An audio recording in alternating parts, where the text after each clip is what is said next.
সর্বদা সত্য কথা বলুন, সরল ও পবিত্র জীবন যাপন করুন। এই শিক্ষা তো আমরা সবাই ছোটবেলা থেকেই শুনে আসছি, তাই না? কিন্তু আপনি কি জানেন, চাণক্য বলেছেন অন্য কথা।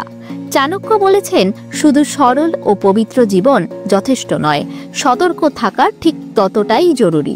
ভাবুন তো, যে গাছগুলো ঝড়ের সামনে সোজা হয়ে দাঁড়িয়ে থাকে সেগুলোই প্রথমে পড়ে যায়, আর যারা ঝড়ের সামনে একটু নত হয় তারাই টিকে থাকে। তাই সত্যের পথে থাকুন, কিন্তু সময়কে বুঝে চলুন, ধৈর্য ধরতে শিখুন, আর সবচেয়ে বড় কথা, সাবধান থাকুন। মাখনে সামান্য লবণ দিলে যেমন তার গুণ নষ্ট হয় না, বরং সেটাই তাকে টিকে থাকতে সাহায্য করে, ঠিক তেমনই একজন সরল মানুষেরও দরকার একটু বুদ্ধি, একটু সতর্কতা। এই নীতিটি মনে রাখুন, প্রয়োগ করুন আপনার জীবনে, দেখবেন ভাগ্য নিজেই বদলে যাবে।